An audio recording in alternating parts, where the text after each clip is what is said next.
அம்மா கலைவாணி, அம்மா கலைவாணி.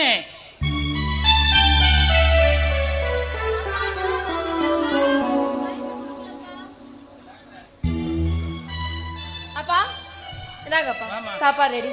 நான் வேலைக்கு போயிட்டு வரேம்மா, நீ வீட்டுல பத்திரமா இருமா. சரி. ஆமா, உங்க அண்ணன் மோகன் எங்கம்மா போனா? அவனா இதோ வந்துட்டான்.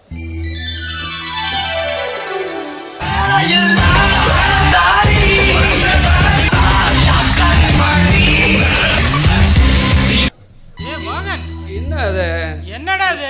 நம்ம வீட்டில் தினமும் 2 பேர் தான் இருப்பாங்க, இன்னைக்கு 4 பேர் இருக்கிறாங்களே. நம்ம கொஞ்சம் ஓவர் ரத்தம் போயிட்டுமோ? சரி, என்னடா அது? எப்பயாவது குடிச்சிட்டு இருந்த பையன், சாரி பையன் ஏதோ கஷ்டப்படுறான்னு விட்டுட்டேன், எதுவுமே கேட்காது. ஆனா தூங்கி எந்திரிச்சது இப்ப குடிக்கிறதுக்கு போயிடுறியா? உடம்பு எதுக்குடா ஆகும்? உங்க அப்பா ஒன்றும் பெரிய கோடீஸ்வரன் இல்லடா, உன்னை பெரிய பெரிய ஹாஸ்பிட்டல வச்சு வைத்தியம் பார்க்கறதுக்கு. நான் ஒரு சாதாரண பியூனு, ஏதோ என் வருமானத்தை வச்சு உங்க 2 பேர்த்தையும் படிக்க வச்சிருக்கிறேன். நீ வேலைக்கு போய் என்ன காப்பாத்துவானோ, எனக்கு சாகர வரைக்கும் பென்ஷன் வரும், நீ உருப்படுற வழி பாடுறா. அருண்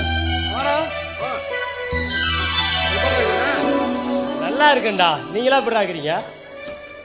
அருண் எப்படிப்பா இருக்க? நான் நல்லா இருக்கிறேங்க ஐயா, நீங்களா எப்படி இருக்கீங்க? நாங்களும் நல்லா இருக்கேன்பா.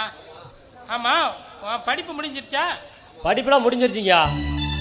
இனிமே நான் இங்கே தான் இருக்க போறேன், உங்களை விட்டு பிரிய மாட்டேன். அருண், உன்னை நினைச்சா பெருமையா இருக்குதுப்பா. வசதியோட குடும்பத்தை சேர்ந்த நீ இந்த ஏழையோட வீட்டுக்கு நட்போட இன்னமும் வந்துகிட்டு இருக்கிறிய, ரொம்ப சந்தோஷம்பா. உன்னோட ஃப்ரெண்டு மோகன் தான் எந்நேரமும் குடிச்சிட்டு திரிறான், அவனுக்கு ஒரு நல்ல புத்தியை சொல்லி கொடுப்பா. அம்மா, தம்பிக்கு போய் மோர் கொண்டுகிட்டு வாமா. சரிப்பா. இதே தொல்லத்தாண்டாரன், எப்ப பார்த்தாலும் வறுமையில் இருக்கிற எங்க குடும்பம் வசதியா இருக்கணும்னா நான் இந்த ஊர்ல ஏதாவது வேலைக்கு போக முடியுமா? எனக்கு வெளிநாட்டில் ஒரு நல்ல ஆப்பர்ச்சுனிட்டி கிடைச்சிருக்குது, அதுக்கு விசா கிடைச்சிச்சுன்னா நான் ஒரு 2 வருஷத்துல பல லட்சம் சம்பாதிச்சிடுவேன். என் தங்கச்சியும் ஒரு நல்ல இடத்துல கட்டி கொடுத்துருவேன். அதுக்கு பணத்தை ரெடி பண்ண சொன்னா இவர் கண்டுக்கவே மாட்டேங்கிறாரு.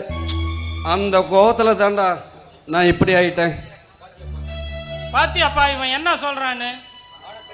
ஆட தெரியாதவன் மேடையை பழிச்ச கதையா? இங்கேயே ஒரு பொழப்பு பார்க்க தெரியாதவன் வெளிநாட்டுல போய் சம்பாதிக்கிறானா? வெளிநாட்டுக்கு போய் எத்தனையோ பேர் கஷ்டப்பட்டுட்டு வர்றாங்கிறத நாம கேள்விப்பட்டதில்ல. நான் இவனை நம்பி எப்படி இந்த பிள்ளைய விட்டுட்டு கண்ணை மூட போறனோ தெரியல. ஐயா, நீங்க ஒன்றும் கவலைப்படாதீங்க, உங்களுக்கு நான் இருக்கேன். உங்களுக்கு சம்மதம்னா கலைவாணிய நானே கல்யாணம் பண்ணிக்கிறேன். தம்பி, என்ன வார்த்தை சொல்லிட்டீங்க? நான் தப்பா எதுவுமே சொல்லலையே. நான் மோகன் மேல எவ்வளவு அன்பு வச்சுக்கன்னு உங்களுக்கு தெரியும், அதே அன்பு தான் கலைவாணி மேலேயும் வச்சிருக்கேன். அது சரி தம்பி, என்னதான் நீங்க எங்க கூட பழகினாலும் கோபுரமும் குடிசையும் ஒன்னாயிடுமா? அதுவும் இல்லாம நீ இங்க வந்துட்டு போறது இதுக்கு தான் இந்த ஊரு பேசுமே. எதான் ஊர் பேச மாட்டேங்குது? இந்த ஊர் பேசுறதெல்லாம் இருக்கட்டுங்க, கலைவாணி என்ன சொல்லுது? கூப்பிடுங்க கலைவாணி. கலைவாணி, இங்க வாமா, கொஞ்சம் சீக்கிரமா வா, வெக்கப்பட்டுக்கிட்டு. கலைவாணி, கலைவாணி உள்ளா இருக்கிறத பார்த்தா சம்மதம் சொல்லிடுச்சு. இதுக்கு மேல என்னங்கய்யா? இத முறைப்படி என்ன கல்யாணத்தை எப்படி பண்றதுன்னு எங்க அப்பாட்ட பேசி அவர்கிட்ட சம்மதம் வாங்கி முறைப்படி வந்து நான் கல்யாணம் பண்ணிக்கிறேன்.